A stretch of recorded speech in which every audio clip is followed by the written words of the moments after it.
Welcome to episode 66, where we will be looking at the second installment from the Micro vs. series of Game & Watches issued by Nintendo.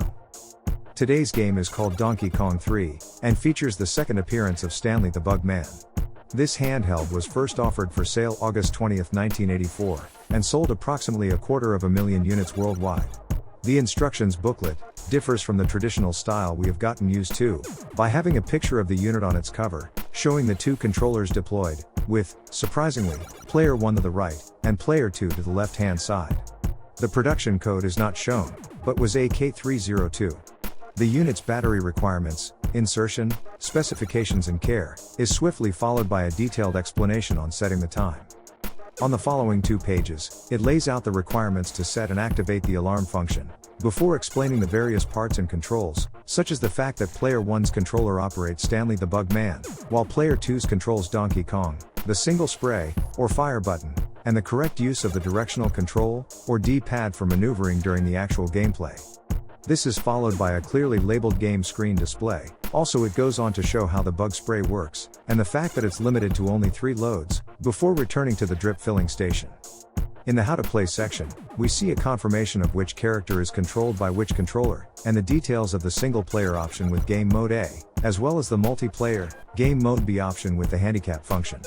This is followed up by another somewhat unique option, definitely not seen on many of the other Game & Watches from the other earlier series, and that is the cool choice to be able to pause the gameplay.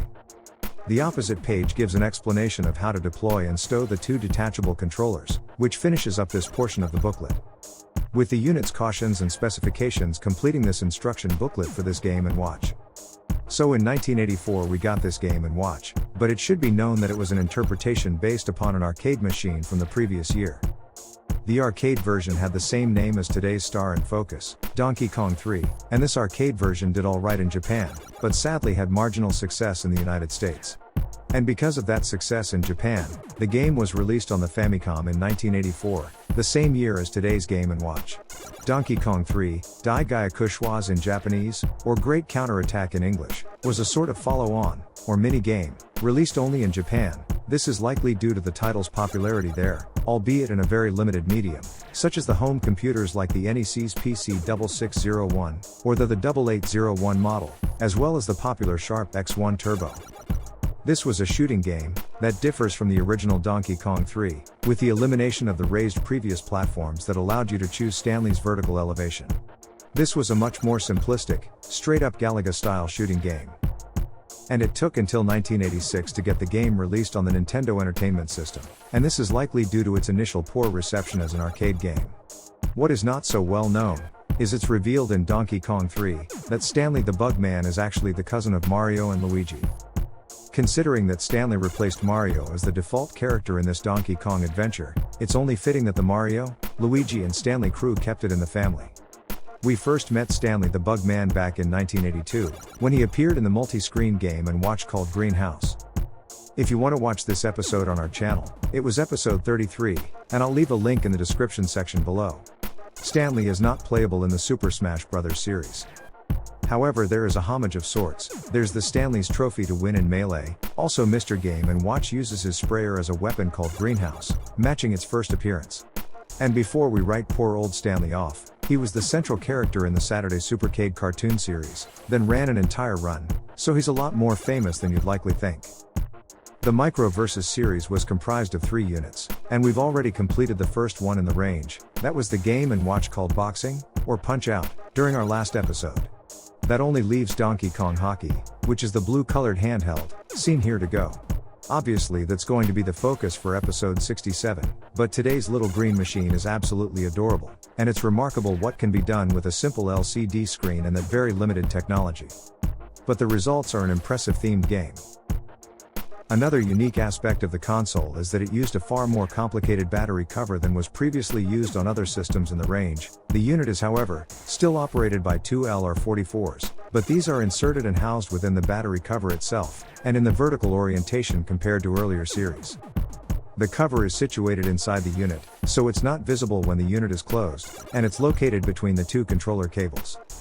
So, I think it's time to take a look at some representational gameplay from this Game & Watch version of Donkey Kong 3. As a reminder, and for clarity, what we are seeing here is the single player option, Game Mode A. In this mode, Donkey Kong is the computer, and Stanley, seen to our right, is the actual player. The insecticide guns or pumps, which come filled with the maximum 3 charges, are fired in single loads, giving a 3-shot capacity, and, for context, each shot appears as what I can best describe as a set of closed brackets or parentheses, moving across the screen in either direction. These puffs of insecticide, as menacing as they appear, are not the actual weapons in this game. In fact, they do not harm the opponent at all, but instead merely push back any bees moving towards either player. The bees are the thing that actually kills you in this game. It's important to know that they are the real danger. You'll also see the drip feed reloading stations, located behind each player. This deliberate and frustratingly slow reload is intended to add a sense of urgency and panic to the gameplay. So, with a total of 93 points showing for Stanley, a bee is able to reach him on the middle level, resulting in his first lost life. The traditional 3 life limit found in most Game & Watches applies here too. The single Stanley head icon, seen in the upper right of our screen, denotes that lost life we just saw. There is also another box, just below the lost life icon. The purpose of that box is to show the number of charges, or shots available to the player. However, this changes swiftly due to the fast-paced gameplay that Donkey Kong 3 has. Due to time constraints, as we pass 100 points, I'll jump ahead to the 400 point mark, which is where Stanley is killed for the second time, as a bee reaches him on the upper platform. So as with most Game & Watches, the gameplay intensifies as the score increases. The tempo and frequency of attacks just ramps right up. As the score reaches 416 points, Stanley is caught once again, which results in this game being over, identified by the 3 lost life icons shown. Possibly lost on the younger generation, blessed with an endless array of amazing high-tech games, is that old-fashioned chase to get that elusive high score, which, I assure you, is a compelling one. Perhaps through simple pig-headedness, this chase was often the undisclosed, if not wholly unrecognized Holy Grail for most Game & Watch players. It was really simply to reach that goal, to beat the high score, which allowed for multiple repetitive replays, and the surprising and persistent enjoyment felt when revisiting the same game over and over, that is nowadays often lost by reviewers. In Game & Watch Gallery 4, or, what was known as the Game & Watch Gallery Advanced in Australia and Europe, the central character, Stanley, is replaced by his cousin Mario. In this, the modern version of Donkey Kong 3, gameplay is also slightly different, where Mario must shoot bubbles to move fireballs and boos, not bees, towards his opponent Donkey Kong. However, as this is a primary game on this title, it also has a classic mode, where Stanley is retained. He must send the traditional bees, which we've seen mentioned today, back towards Donkey Kong using his sprayer. There were really only 2 basic box art examples for the Game & Watch, Donkey Kong 3, the upper one seen here, being the Nintendo of America's beautiful effort, and below, the more common and staid example the rest of the world received. Originally, 10 of these new handhelds would have been shipped to the various retailers in a carton similar to the one shown here, and, as these boxes were unnecessary after they'd been emptied, they were mostly discarded. The boxes are super rare, attracting a handsome fee nowadays when they come to market.